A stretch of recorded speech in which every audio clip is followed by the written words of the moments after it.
So we are in this series, Faith and Feelings, we've called it. We're thinking really about how to be emotionally healthy during lockdown. What does it mean to have an emotionally healthy response to a situation like this?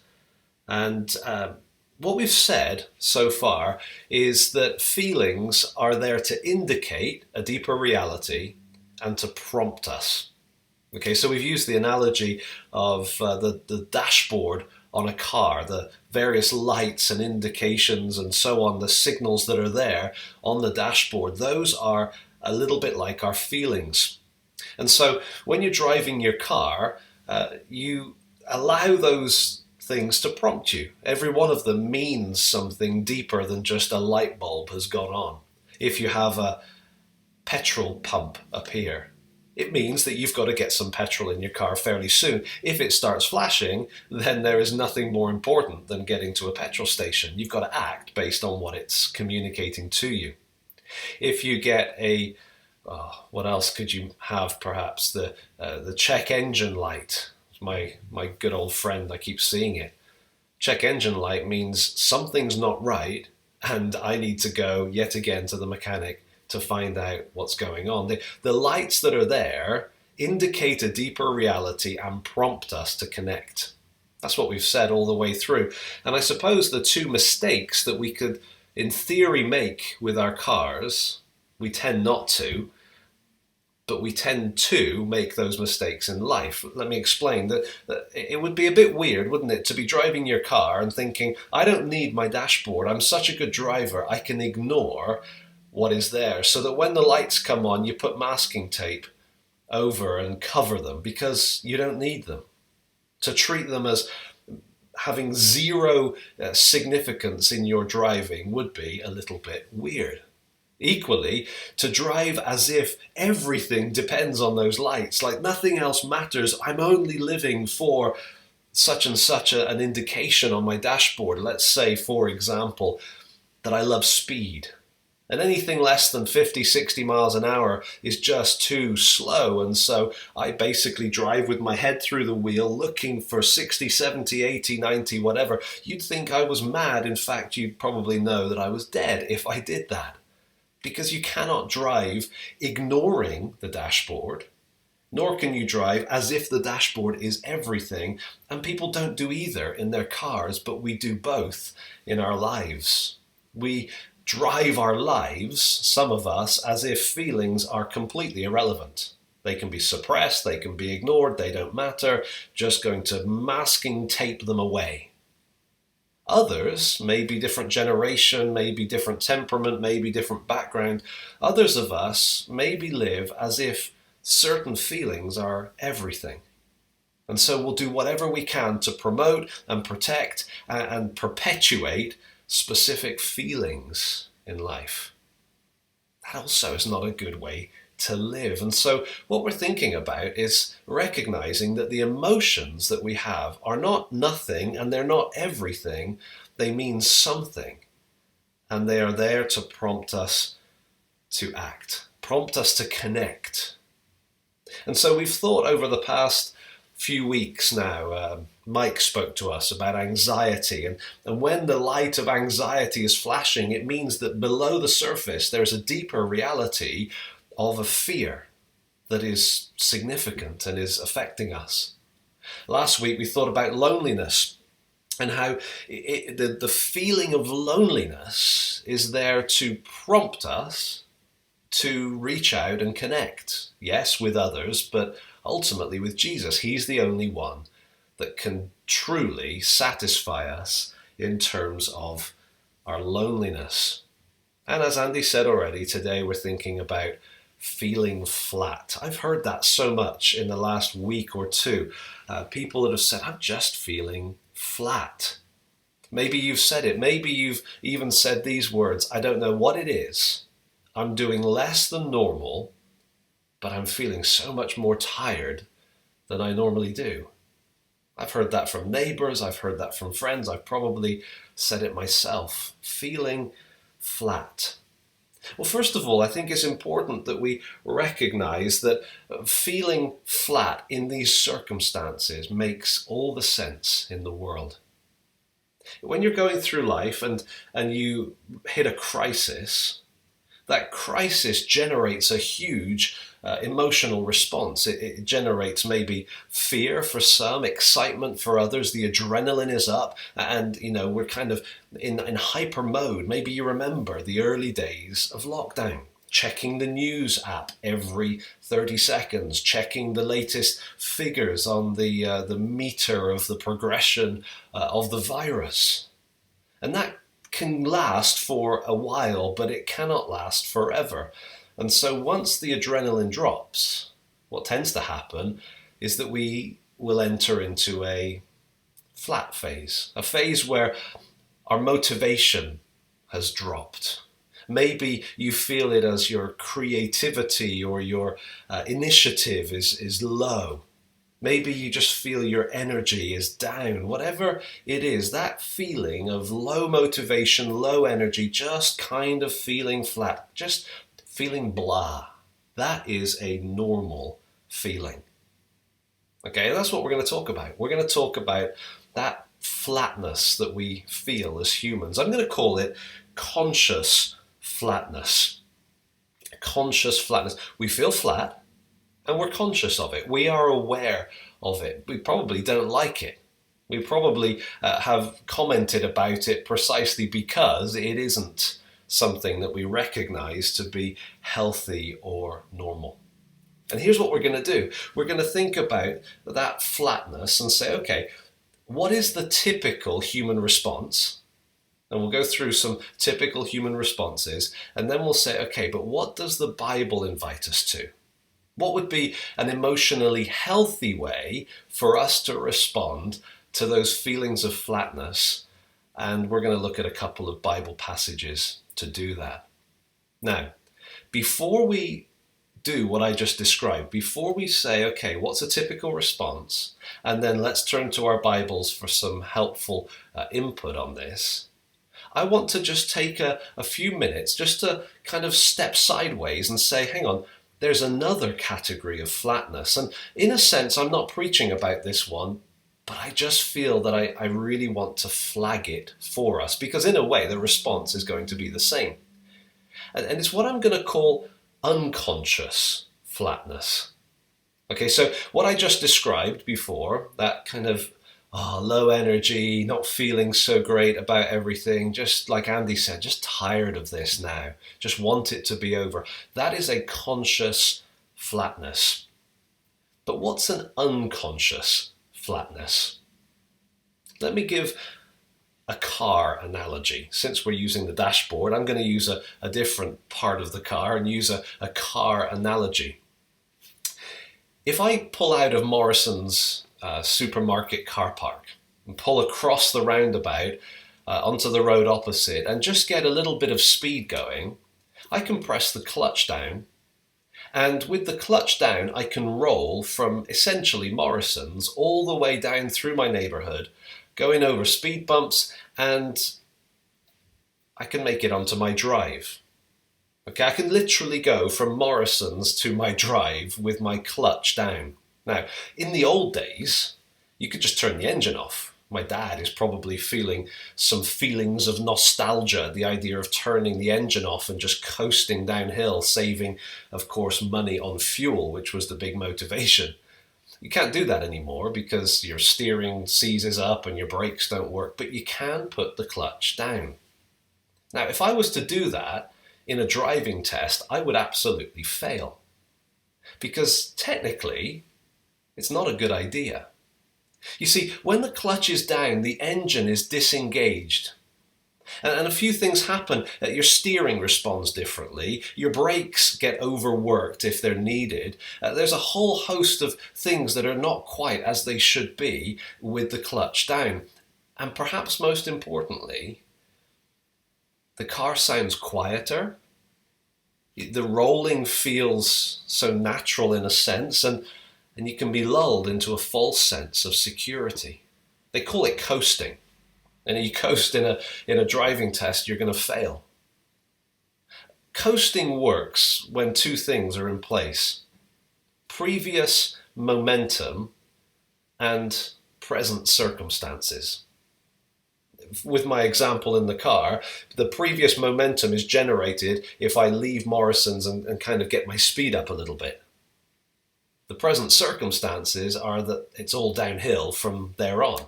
And so if nothing comes across in front of me and I don't need to stop, the previous momentum will be maintained by present circumstances and I can coast all the way home. Now, it's neither here nor there in terms of driving. I'll try not to do it too often. But I want us to be alert to the fact that that is something we can do spiritually, and spiritually it is profoundly dangerous. Previous momentum plus present circumstances can lead us to disengage from the engine of our spiritual lives. And I want to flag this for you because this is what I've called unconscious flatness. It's something you don't tend to see in the mirror. It's something you don't tend to be aware of. And unless somebody comes along and says, you seem to be coasting, you can just carry on for ages. But it's not good. In fact, it can be spiritually very, very dangerous. Previous momentum.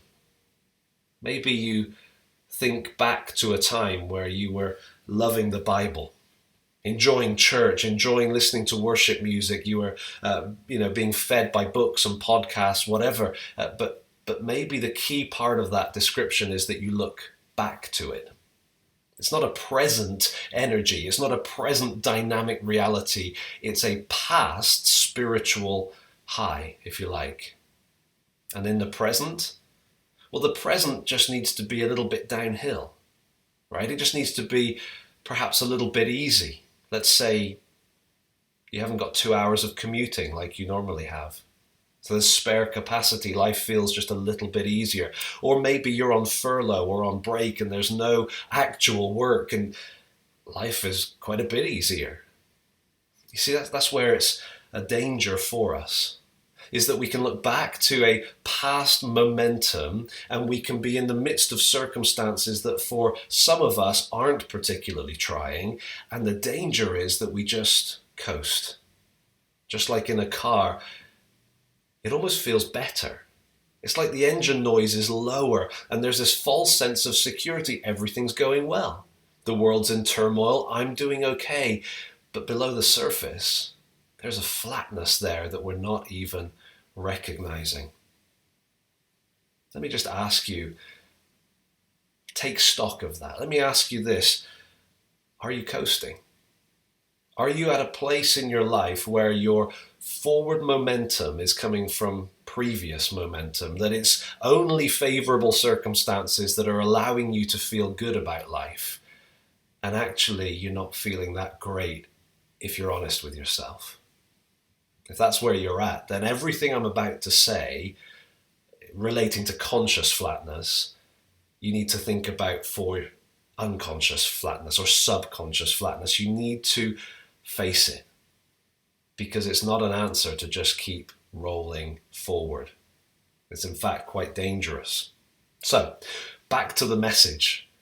We're conscious of flatness. We're feeling tired. We're feeling a lack of momentum, a lack of energy or motivation. How do we typically respond as humans? Before we get into the Bible passage or passages that I'd like us to see today, what is our typical response? Well, one fairly common response is to just fill the void, right? Just distract yourself. And so maybe that's the approach you find yourself falling into. Just get busy with work or a project or some kind of new goal or hobby. Just fill the void. Or maybe you fill the void with entertainment. After all, what better time to watch 24 series of something than during lockdown? Just fill the void. That's a very common human response. It's kind of distraction, isn't it? It's saying, I'm feeling flat, let me just distract myself. Maybe your temperament is slightly different.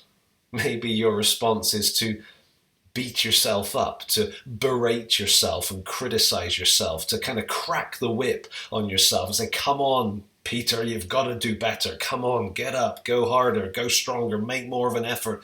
And you kind of have this internal monologue as if there's this voice inside of you like a sergeant major or like a personal trainer that's currently unemployed in a gym, so he's employed in your soul, right? Just kind of beating you up. Maybe that's how you cope with it. Or maybe you just settle into it. Just say, well, it is what it is, and you kind of cruise into a state of laziness. There are probably a host of other possibilities, but here's what they all have in common. They're all completely self-concerned. That would be a big flashing light on the dashboard of our lives during lockdown. Am I becoming completely self-concerned? What can I do? What must I achieve? Or what will I enjoy? Or how can I berate myself? Or I just, whatever. Whether it's laziness, whether it's self-criticism, whether it's distraction, or any number of other things, if the focus of our hearts is self, something is not right. That's human nature, by the way. That's what the fall has done to us. It's made us think that we are the ones that can take care of stuff. That we are the ones that can find a solution to our problem. And what that fallenness does is it corrupts our view of emotions. It makes us think, for example, that when we're feeling something, that it's not an indication of something deeper, like we've said. It's either nothing or it's everything. The fallen world makes us think, feelings, who cares? I'm an independent being. I can do what I want. Or feelings, everything. And we pour all our energy into satisfying them. And instead of our feelings being a prompt to connect with others, we're wired and created to be relational. The fall makes us take feelings as a prompt to act. And so instead of connecting with God or with others, we just think that we can act on our own and solve whatever the problem might be. And so the solution is not to accept the prompt to action, but to accept the prompt to connection. And so here's what I want to do for the time that we have. In light of that, with this feeling of flatness that many of us are feeling right now, perhaps some of us feeling quite convicted that actually I wasn't aware of it, but what you said really made me feel uncomfortable, that I'm actually coasting and that's dangerous. Great. If you're aware of that, or if you're very, very aware of just feeling flat, what do we need to do? Well, we need to accept that as a prompt to connect. Have you noticed that when you're feeling flat, it's very easy not to connect with other people, to not follow through and meet up with people, and just kind of go into your own lonely shell? That's a warning sign, isn't it? We're created for connection, but so easily we kind of pull away. Well, by all means, connect with one another. By the way, the change in the lockdown rules means that you can now meet somebody one-on-one. Can't be two-on-one, that's illegal, but one-on-one, open air, maintaining social distance, that is a gift to us. I mean, can freedom be a gift? I don't know, but it's a gift to us at the current time. And let me encourage you not to feel overwhelmed by that, like you're suddenly supposed to meet up with everybody in church, but who are you going to meet with? We need one another. We need that connection. But as well as connecting with one another, we need to connect with God. We need to connect with Jesus. We need to go to him and say, Lord, I'm feeling flat. Conscious or subconscious, unconscious, whether I'm aware of it before this message or not. If I'm feeling flat, I want to encourage you to go to the Lord and say, Lord, here's my heart. Here are my emotions. I'm feeling flat. And what I want to do for the rest of the message is take us to two passages that I think are incredibly helpful in this specific sense.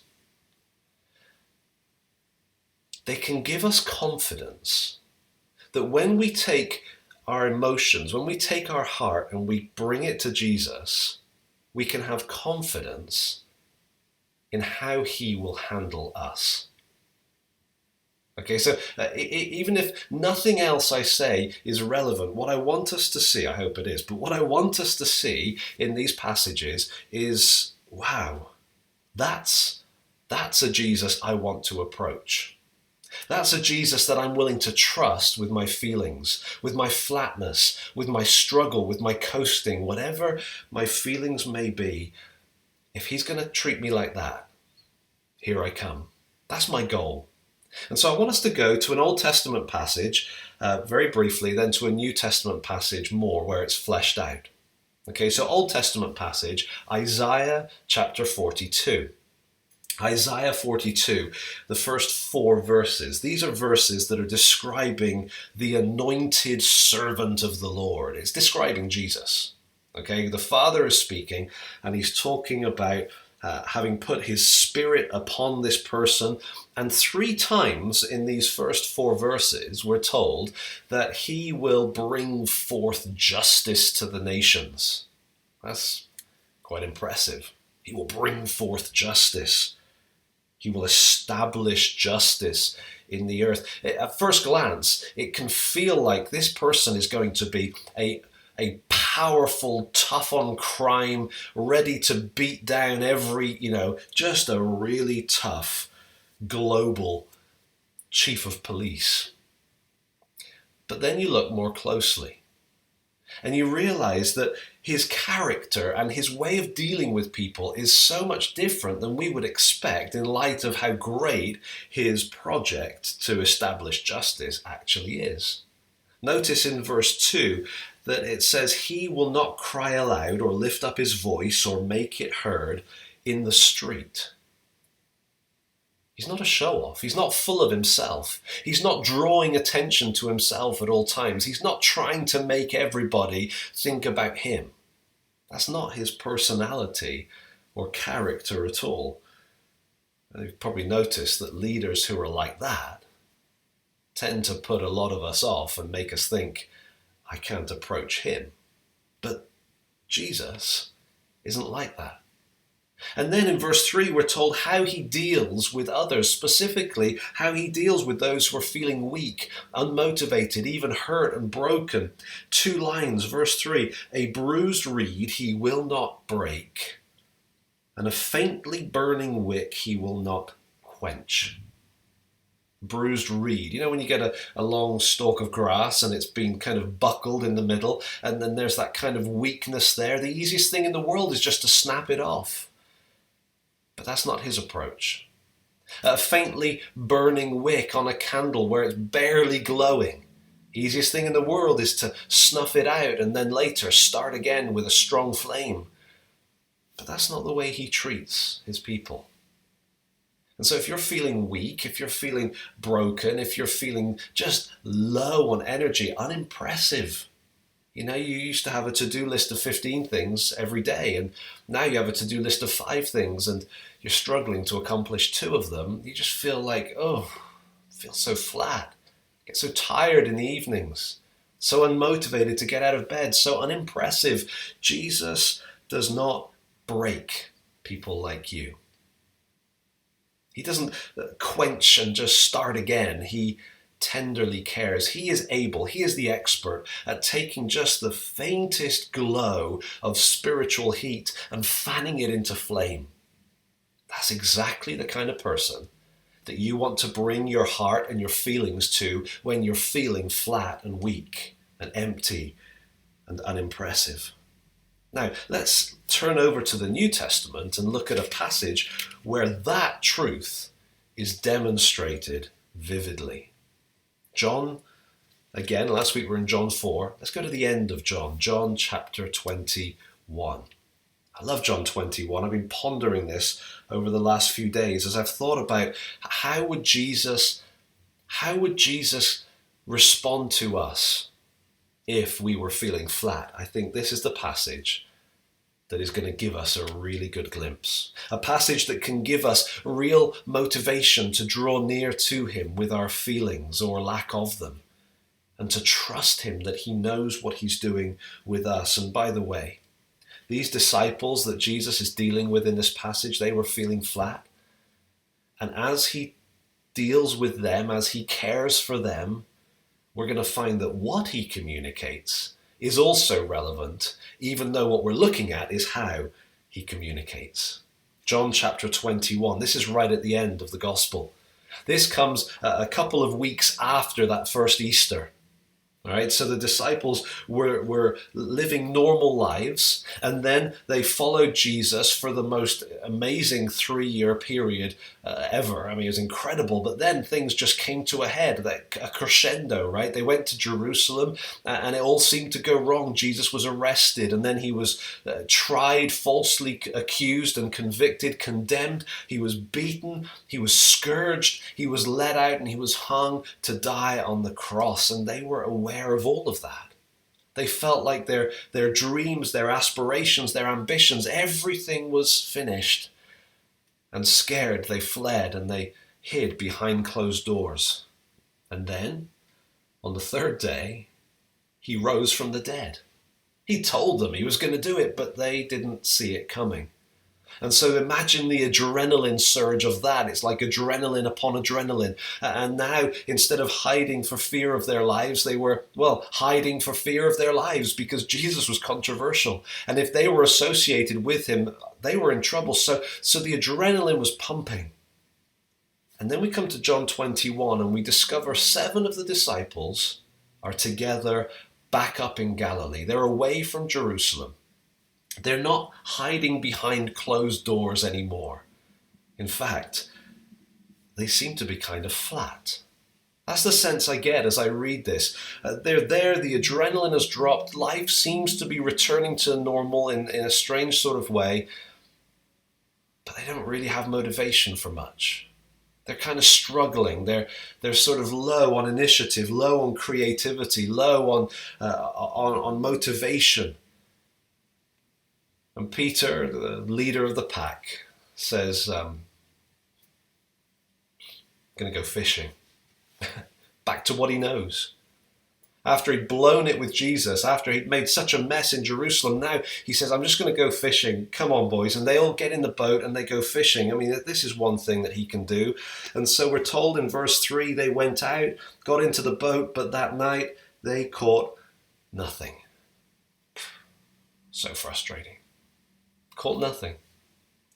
Next morning, as day was breaking, Jesus stood on the shore. The disciples did not know that it was Jesus. Jesus said to them, Children, do you have any fish? It's not as patronizing as it sounds in English. It's kind of like, hey, young'uns, hey, kids.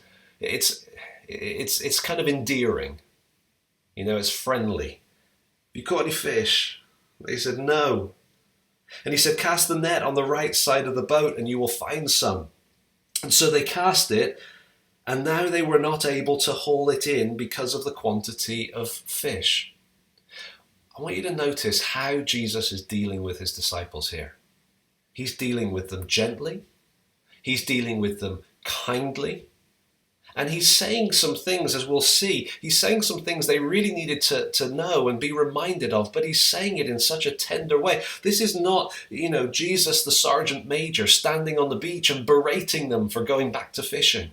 This is not Jesus, the personal trainer, screaming in their ears as they do some more exercises to try to get back into shape. This is Jesus, the tender, bruised reed non-snapping and smouldering wick non-quenching Jesus.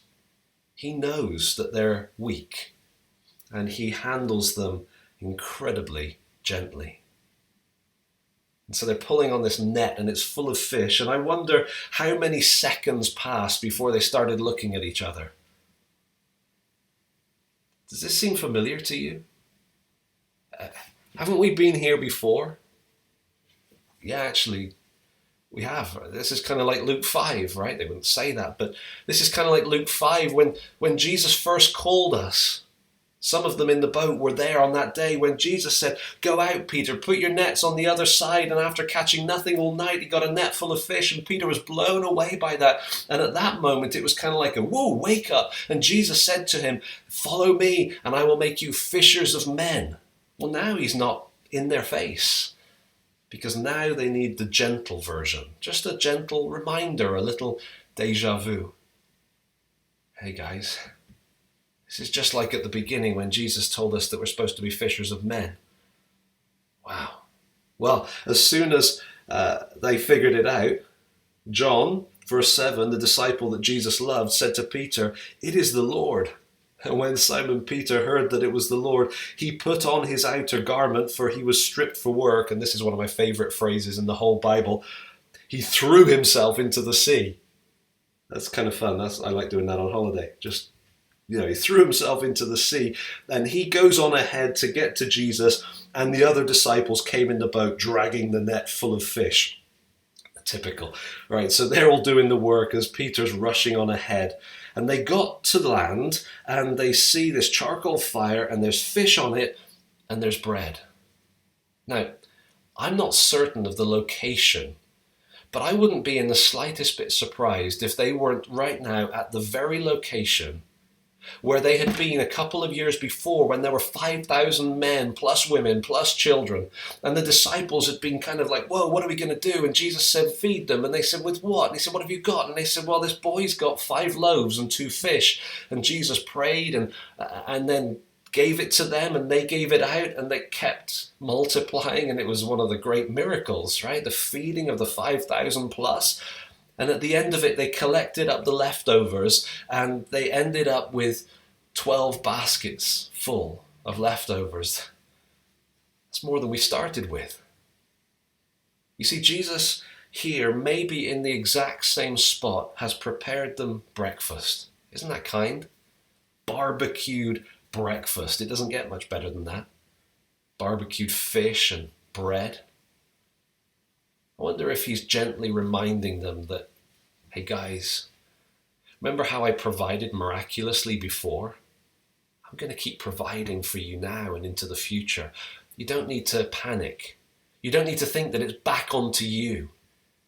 I'm the one that's going to take care of you. But he says it without words. He says it with the most gentle, tender, deja vu kind of approach you could possibly imagine. And so there's the net on the other side to remind them that they're fishers of men. The bread and the fish, barbecued breakfast, to remind them that he would provide for them. And then we're told that there's this charcoal fire. And I'm sure that we're told it was a charcoal fire because Peter was going to have a special moment with Jesus. The only other place where a charcoal fire is mentioned is back in John 18, where Peter warmed himself in the night as Jesus was on trial. And Peter, who'd said, I'm ready to die for you, Jesus, denied that he knew him, calling down curses from heaven, saying, I do not know that man. And here he comes up the beach, and there's Jesus, and there's a charcoal fire. Jesus smiling and kind and warm. But Peter still feeling the tension of his failure. Now, they talked before. They met on Easter Sunday. I'm sure they would have talked it all through. But you see, on this occasion, there are 6 other disciples. Disciples who maybe did not have the courage to express out loud what they'd been thinking. But maybe they'd been thinking, you know what? If Peter was our leader before, there's no way he's our leader now. He blew it. He blew it. He denied the Lord. He said he was ready to die for Jesus, but he did not make it through the night. And now Jesus says to Peter 3 times, Simon, son of John, do you love me? And 3 times Peter responds, yes, Lord, you know that I love you. And 3 times Jesus says to him, feed my lambs, tend my sheep, feed my sheep.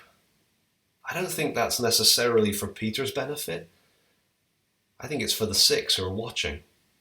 For them to recognize that this guy failed, but he wasn't finished. That he'd sinned, but he was forgiven. And he still had a part to play.